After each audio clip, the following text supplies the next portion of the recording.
may begin. Okay, thank you very much. So my name is Anna Hofmeyr. I'm a lecturer at Kansai University in Osaka. And today I'll be talking about a research project that I conducted a couple of years ago about whether internationalization at home initiatives are actually fostering interculturally competent domestic students. So I believe most people here are familiar with internationalization strategies at the Japanese higher education level in general. On the one hand, Japan is aiming to internationalize by attracting large numbers of international students. On the other hand, by internationalizing the higher education institutions. The aim of these internationalization strategies is mainly to cultivate global human resources or global jinsai, which have been defined as those who possess rich linguistic and communication skills, intercultural experiences, and are able to thrive internationally. The internationalization strategies set by the Japanese government have led to an increase in number of international students on Japanese campuses pre-pandemic, at least, and a general trend for Japanese students to go abroad in mid or long-term programs that is decreasing. So very short-term programs have become extremely popular, but students going abroad in programs that last 6 months or more the number is actually decreasing. This has kind of shifted the internationalization strategies in Japan from mobility to internationalization at home. And this is even more true now with restricted mobility during the pandemic. While that's happening in Japan, worldwide, there's also a general agreement that it is the role of higher education institutions to cultivate interculturally competent human resources that are capable to respond to the global flows of human capital. And intercultural competence emerges as a component or a dimension of global human resources, being defined as the ability to communicate effectively and appropriately in intercultural situations based on one's knowledge, skills, and attitudes. So while these two concepts are not synonymous, there is some overlap between the two. Originally, intercultural competence has been associated with mobility and study abroad programs. However, as of 2007, it was estimated that only 2% of the total higher education student population worldwide was internationally mobile. And though I do not have any numbers for the current situation, I assume it's significantly lower. In the field of intercultural competence, recent research has started to question the role of length versus depth in the development of intercultural competence. And the consensus now is that rather than length, it's the meaningful experience that is the most important. And for that meaningful experience, mobility is not necessarily fundamental, meaning that intercultural competence can potentially also be developed in an internationalization at home context. So for the study I conducted, I really wanted to see whether universities in Japan, specifically universities belonging to the top global university project, which receive more funding to internationalize, are in fact being successful in fostering interculturally competent global jinsai. So I wanted to see not only whether they had the potential to do it, but if they did, then what the circumstances were for the production of intercultural competence. To do that, I conducted a study with first-year students at two top global universities, one type A university focused on research. It was a national, large university, but with a small ratio of international students. That's the general picture of type A universities in Japan. And then a type B university, which was a private medium university, but with a large ratio of international students. Even though their characteristics were quite different, this allowed to consider how the ratio of international students affected intercultural competence development And in general, they were both located in semi-rural areas, so they had similar environments. So prior to starting or collecting my data, I stipulated that intercultural motivation, experience abroad, and gender would affect whether students participated in co-curricular and extracurricular programs with an intercultural component, which in turn would improve or develop their intercultural competence. And this would also happen through interaction with international students outside these programs, levels of multiculturalism on campus, and potentially their major. To analyze the development of intercultural competence, I combined intercultural competence components from Dierdorf's pyramid model of intercultural competence, which was created or generated in a higher education and context with components of global Jinsai that were advertised by the top global universities and by the Japanese government as being important in global human resources. These went through a selection process that I'm not going through here, but you can ask me about it if you would like to know later. And I ended up with 5 attitudes, 5 knowledge and understanding components, and 6 skills. To do this, to analyze whether intercultural competence was being developed, I conducted 3 questionnaire interviews at the mid-intervention and post-intervention levels. The questionnaires were similar throughout the academic year. They were conducted in Japanese. As I mentioned, see the biggest impact that they had moving from high school to university, so I excluded students from other years. The questionnaires were mostly self-report or comprised of self-report statements on a 6-point Likert scale. But I also had 3 open-ended responses to critical incidents, which I coded for openness and respect. So moving away from self-report. The interviews were semi-structured interviews with 10 questionnaire respondents, all from the Type B university, because I couldn't get access to the Type A university students. And this included students who were in programs, but also students who decided not to join any intercultural program and who were part of the control group. Okay, in terms of the participants, they were generally evenly split among the universities. A majority said that they were motivated to interact interculturally. And by intercultural motivation, what I used as a proxy was whether meeting international students had factored into their decision of university. And if they said yes, I counted that as motivation prior to enrollment. Most of them had spent very little or no time abroad, and they had very little or no intercultural interaction outside these programs with international students. These were students from 3 faculties: in engineering faculty, area studies, and management, and they were enrolled in a variety of programs. As you can see, about 50%, a bit over 50% were not enrolled in any program, so they acted as a control group. A lot of students were in residential dorms with international students, and then they were split in a variety of formal programs, so programs that were being led by faculty or staff, as well as informal programs like cultural groups, club activities, etc., with international students or without.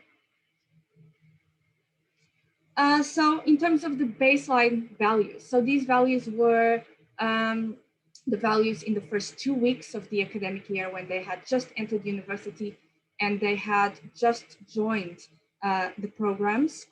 Students felt the most confident about their attitudes. So they felt that they were curious and open to other cultures, that they were able to value the diversity. However, they felt very little confidence in their skills particularly language and English language and foreign language other than English skills, as well as their culture-specific knowledge.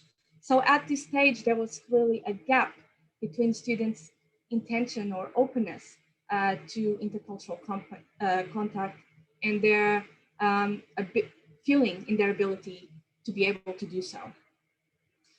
These values correlated with almost every variable. Students who were enrolled in any kind of extracurricular program, formal or informal, with or without international students, were more likely to report higher intercultural competence at this stage.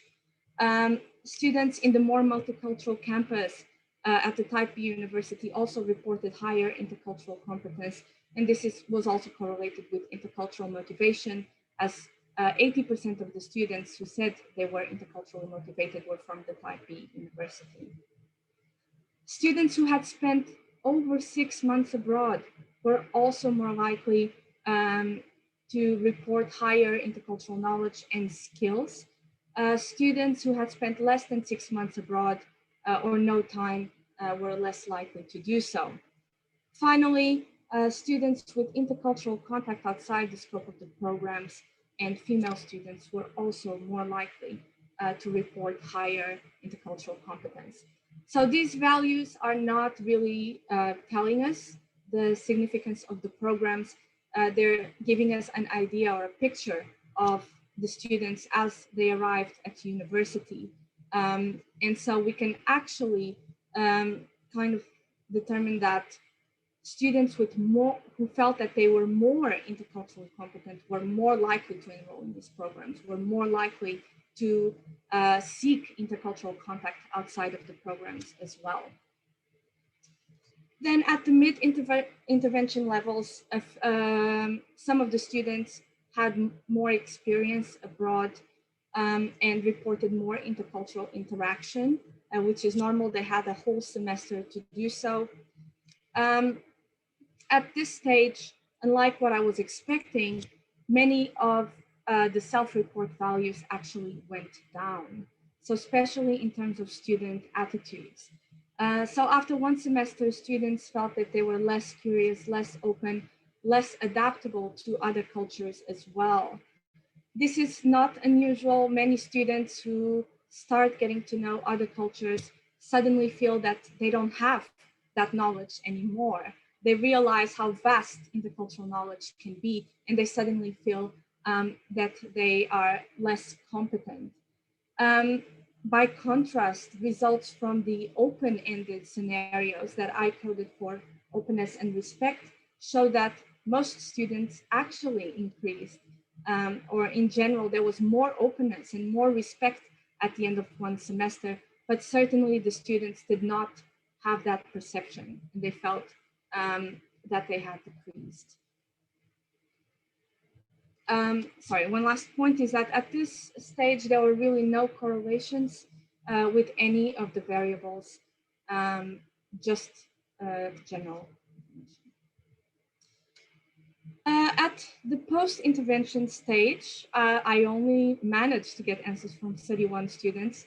This was a 1-year longitudinal study. These were not my students, so it was quite hard to even get that information. So I wasn't able to get statistically significant or statistic analysis when I was doing that.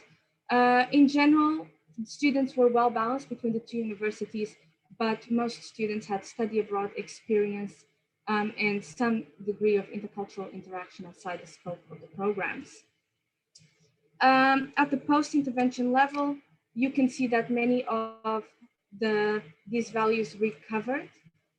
Some of the attitudes as well as some of the skills, many of these values increased. The ones that had decreased at the mid-intervention stage then increased again to similar levels at the post-intervention stage.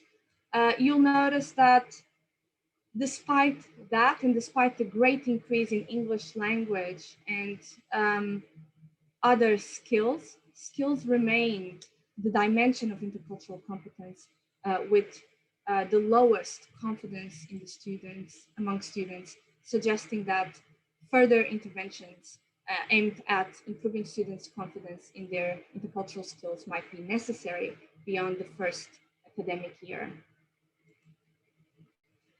In general, type A university students reported higher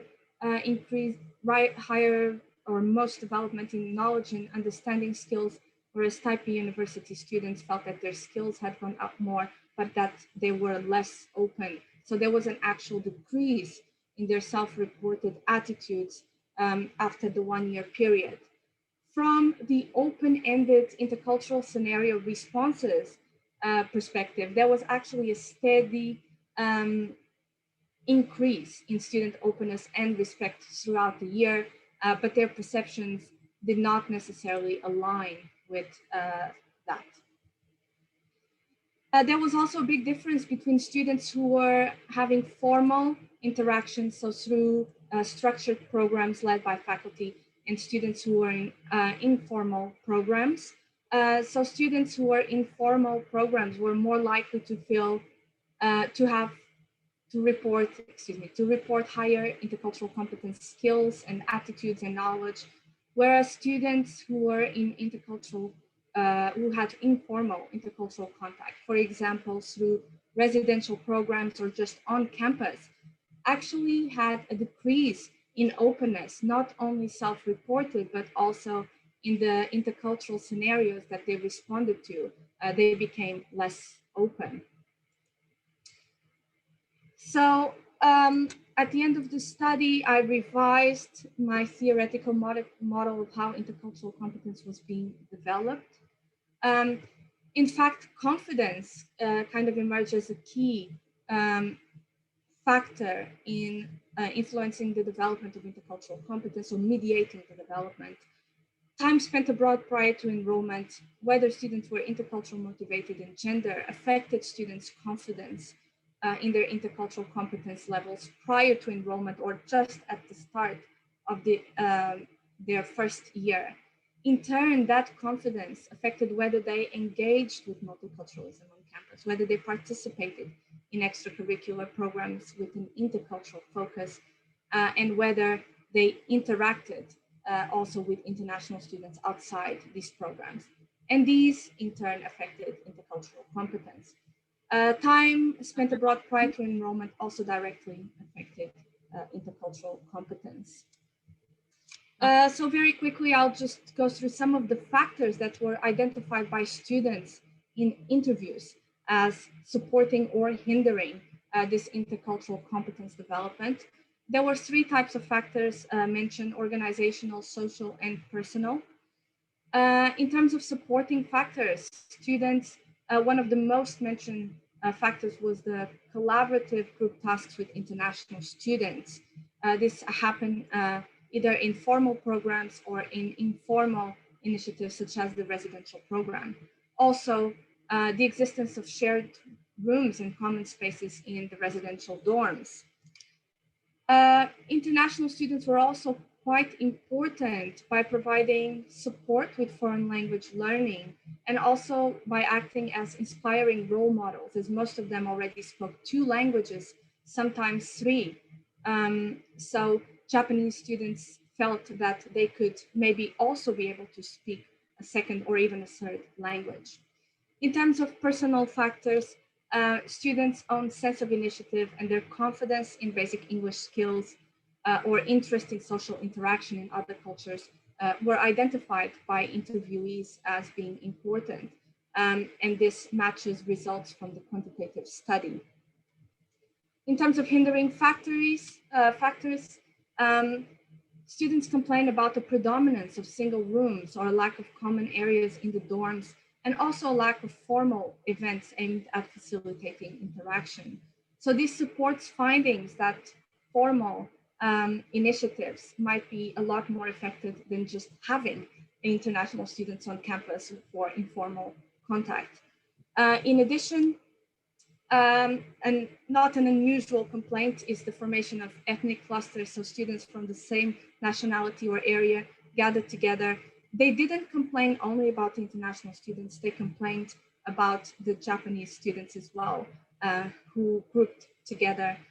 cultural misunderstandings, and then interestingly, a shift in the language dynamic from English communication. When the international students did not know any Japanese, all the communication was in English. And then as they improved, the language dynamics shifted to Japanese, which made the Japanese students feel that they were becoming, not improving their intercultural competence as quickly. And finally, personal, a lack of confidence in English communicative skills, and also anxiety over making mistakes. And I think for all of us who teach in Japan, this is very expected. So what are the implications? Yes, can I take another 30 seconds and then I'll finish? Forgive me to interrupt. Yeah, we actually still have 5 more minutes for the question and answer. I just wanted to give you some sense of what time. Okay, yeah, this is my last one, so that, thank you. So in terms of the implications, this study shows that internationalization at home has in fact the potential to develop intercultural competence components such as openness and respect, as well as domestic students' self-confidence in their intercultural competence skills and attitudes as well. However, the fact that self-confidence in intercultural competence prior to or at the time of enrollment is so important and is such an important factor suggests that initiatives must be introduced prior to higher education. And right now, the funding is really focused on internationalizing higher education institutions, whereas initiatives at the high school, junior high school, elementary school level, beyond English language classes are really being ignored. Then time abroad prior to enrollment is actually an enhancer of at-home initiatives. So students who have been abroad prior to coming to university are more likely to make use of the initiatives that are being developed on campus. This is especially true for students who have spent more than 6 months abroad prior to higher education, and this challenges the benefits advertised by mixed and by top global universities of very short-term abroad programs that last sometimes 3 days or a week for students.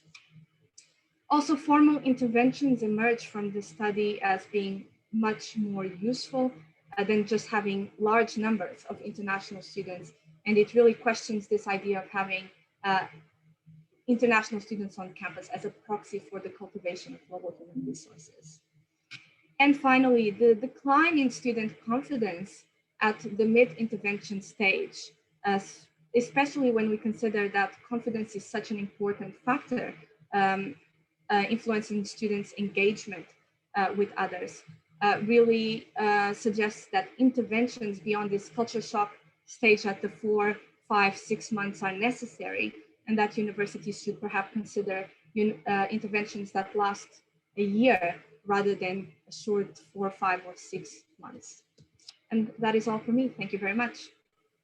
Thank you, Dr. Hofmeyr. Again, I'm sorry to interrupt. It's hard to assume we can give nonverbal cues about you. Yes, I know. Anyway, forgive me for that. Would anybody like to ask any questions of Dr. Hofmeyr? We do have a few minutes. Please don't hesitate, and please remember to turn on your microphone if you want to speak. I have a quick question. You mentioned at the beginning of the presentation that both of the universities you looked at were rural universities. Yeah, they were in semi-rural areas. Yes. Yeah. What kind of extent do you think that has an effect on the intercultural competence of students compared to a city environment? Yes, I think there is definitely some influence there.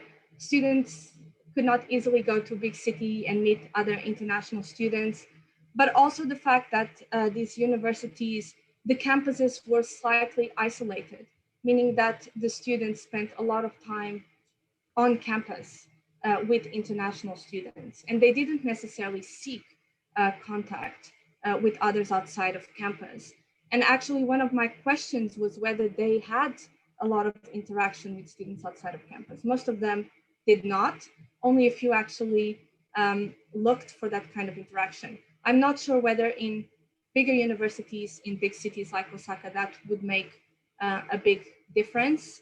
But it would be interesting to see. Yeah. Okay, thank you. I'm sorry, I don't have a very clear answer for that. Maybe we have time for one more question before we do the last session here. Anybody? Please remember to turn on your microphone if you're speaking. Or if no one else has anything, I just have one really quick question. Thank you so much. I'm very interested also in internationalization at home. And you had mentioned the baseline, mid, and post intervention, but I was wondering how you defined the intervention itself, because you talked about formal, informal, and both. You had those categories, and I was wondering how you kind of broke down, like how you kind of defined the internationalization at home, because there's so many different initiatives I think that they could participate in. Just wondering about that. Okay, sure. So I considered just a variety. I didn't go too deep into the specificities of the program. I considered formal programs to be any programs that had an intercultural component that were being led by faculty. So this could include special workshops. It could include, for example, language exchange programs. Then the other side was the informal programs.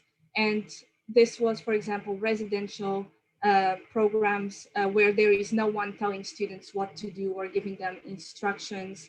And then the third group was just a control group. These were students that were not in any residential dorms, students who were not enrolled in any formal programs, but they still had access to the multicultural environment on campus. I see. Thank you so much. Appreciate it. All right. We better stop there. We've got one more group of presentations. Thank you, Dr. Hoffman. For those of you who clap, certainly we appreciate the presentation.